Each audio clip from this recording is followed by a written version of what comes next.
I made $20,000 yesterday and I ain't even jump up out the bed. Bag a leg, take a rent until he got the bed, walking like I'm Fred. Bonnie Rubble riding in the bubble, but it's stolen, watching for the feds. Made $20,000 yesterday, little boy, you heard what I said. You came in and rockin' the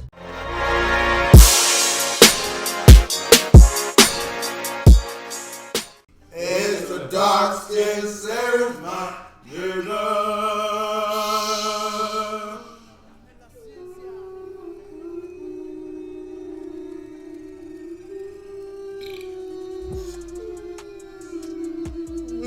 Hey man, before getting into this video, man, what they got to do?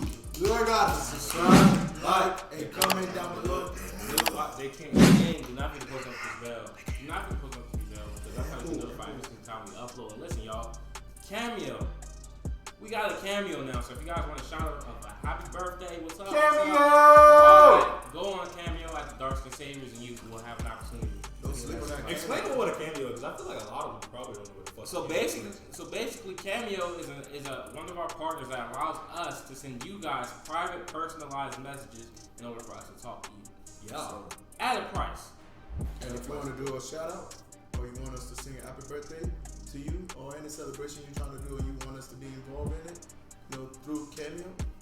Even if you wanted the messages. Yeah, if you want to just message directly. Like just text us and be like, hey y'all, what y'all doing today? Cameo allows you, our viewers and supporters, to have a way of messaging us. And it's guaranteed, like, guaranteed response. Yeah. Instead of messaging us on Instagram individually, asking us questions that you might want to know, or where we might not even respond, and we'll usually don't. You know what I'm saying? Usually don't have the time, because we always doing shit. I'd be surprised if we don't respond on Instagram anymore, because we don't. Also, guys, we do have a Teespring, and it's right down here with a bunch of our merch linked. Right along with Cameo. Yo, Right along with Cameo. Do that. Take that out. Don't sleep on it, or else you ain't getting that chance. You feel me? But look, man, we're gonna get straight to the video. But before we do, Instagram popping up right now. And today we got 10 dark theory that completely changed popular kids show. Bro, and I'm scared to actually watch this because, you know, back in the day I would see this every now and then. So back in the day I would actually see this shit like every now and then. I would see, like, I think I saw the Phineas and Ferb one. That's all I remember. I think I seen the I seen the Fairly Odd Parents one. And that be true though. I feel like they are. It makes sense. But that should be making sense. And the Caillou one. That being said, let's get into it. Let's do this. If I start watching these shows after this video, I'm mad as hell. When a TV show is being created with children as the target audience, you'd think that the message would be kept as light and as clear-cut as possible. But when the kids who love those shows grow up, they start... Look, I never really watched Pokemon till my girl hooked me up to that shit. Bro, Pokemon is fire as shit. Bro, nigga, I watched the whole episode and she was telling me there's more to it. Like, what you watch on Netflix is not that there's more. Oh, but the old Pokemon, not the new one they make now. I used to know every Pokemon. Straightforward stories, characters, and messages in a brand new light. Try to take over the world. Or darker than ever before. Here are Screen Rant's 10 dark theories that completely changed popular kids shows. This might be alright. SpongeBob SquarePants. This kid's show is always some adult jokes, starring a sponge living in Bikini Bottom who's friends with Sandy Cheeks. But the darker theory says that the show's characters aren't just marine life who can walk and talk, but creatures horribly mutated by a nuclear bomb testing. Since America's nuclear testing was carried out on Bikini Atoll in the Pacific Ocean, the mutated fish might actually owe their origins to the American military, if you believe the theory. I can't believe that.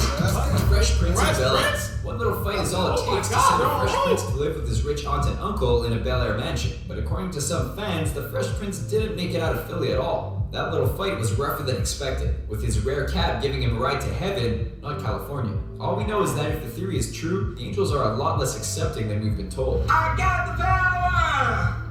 Inspector Gadget. This mechanical cop's origin isn't all that different from RoboCop's. The show never explains what happened to Inspector Gadget, and he can't remember the accident that saw his entire body replaced by robotic parts. One theory assumes that the show's bumbling hero is obviously a flawed imitation of the pre-accident Inspector, rebuilt to keep his legend alive. But what of the real Gadget? the broken, highly intelligent man who wakes up to see he's been replaced by an idiot. The leading theory is that he took a new name as Dr. Claw, determined to kill his replacement by any means necessary. No wonder we never got to see his face. The Tick, the cult comic book, cartoon, and TV series based on The Tick, differ from one to the other. But fans of the cartoon have come up with one truly crazy theory. The superhero is obviously a nod to Spider-Man, but a bite from a tick won't give you superpowers. It may only give you Lyme disease. Fans claim the entire story takes place in the mind of a young boy who's fallen ill with just that, imagining he'll soon become a hero himself. It explains why the show parodies the best-known heroes, villains, and stories, and the strange characters based on everyday things the boy has to work with. And with a character this crazy, it might actually make sense. The Jetsons meet the Flintstones. Everyone's favorite Stone Age family was just as well known as their I used future. to watch the Flintstones. I used to hate the Flintstones. I never knew they made a Jetsons meet the Flintstones. I did. It was a movie. That's crazy. I never seen that shit. My uncle used to stay watching that jump. For real? Yeah. I love the Flintstones, bro. I hated the Jetsons. He's your Jetsons. Jetsons are fucking like something about it. It just Alright, checks me. the Jetsons. But what if the two families weren't separated by thousands of years at all? What if the Jetsons just happened to live among the future's super rich, in cities in the sky driving flying cars, while Fred and Wilma are forced to live like cavemen down below, with only engineered dinosaurs to use for technology? It explains why dinosaurs can actually talk, but in such a dark dystopian theory, it's a wonder fans have adopted it so quickly. Winnie the Pooh. Sure, the characters of this book and animated series are born in the mind of Christopher Robin, but it didn't take long for their personalities to grab the attention of mental health experts and psychiatrists. They soon argued that the cast offered perfect examples of a wide range of psychiatric conditions. Eeyore suffers from depression, Tigger is hyperactive, Piglet succumbs to anxiety and paranoid delusions, Rabbit shows signs of OCD, Owl is dyslexic, and even Pooh compulsively eats honey no matter how much pain it may cause him. And here we thought it was all the rampant delusions of a young boy's mind. Okay, maybe we should have caught this one sooner. Pinky and the Brain. They started as a pair of supporting characters on WB's Animaniacs, but these two laboratory mice soon became stars, with one a genius and the other insane. But what if looking with the Winnie and the Pooh, Joe? Like, it's like, think about it. Like, they're showing all the state of mind that, you know, people actually go through in real life. They're just using, like, cartoon characters to play so kids can actually relate, you know what I'm saying? And, you know, seeing that part. But kids don't even know that till they grow up. But the thing is, they'll be educated while they're growing, so that when they actually come across it in real life, they feel like they won't be like Tigger. Yeah, this what he was talking about. Right. This what he was going through. their intellects all mixed up this whole time? Brain might seem like the genius, but his plans to take over the world are usually nonsense and never work. Instead, it's Pinky who sees the problems ahead of time and is constantly keeping Brain from taking over anything. All this time, we never realized that Pinky was just a weird genius defending the entire world. It seems fans owe him an apology. Pokemon. Fans of the anime series know that its hero, Ash Ketchum, never ages a day or faces an obstacle he can't beat. But what if the ageless Ash can't be hurt because he's already dead? It's a dark theory, but not a completely unhappy one. In the first episode, Ash and Pikachu are almost killed by a flock of birds before a lightning attack wipes out the birds and Ash. When the two wake up, they catch a glimpse of a legendary Pokemon flying overhead, one that grants eternal happiness to anyone who sees it. That's as fitting a metaphor for the afterlife as we've ever heard. Babar. A walking, talking elephant may seem innocent, but it's hard to miss the real message at work here. After leaving the jungle behind for Paris, an old lady teaches Babar how to dress, how to read, and how to speak. When he finally returns home with this education, Babar is chosen as the new Elephant King, reshaping the jungle and the animals in the image of Western society. But remember, the story was written in turn-of-the-century Europe, after the continent had spent centuries trying to do the exact same thing to native people around the world. There were lessons to learn from Babar, but we never realized that defending colonialism or the civilizing of savage people was one of them. Saved by the Bell. Life couldn't be any better for Zach Morris.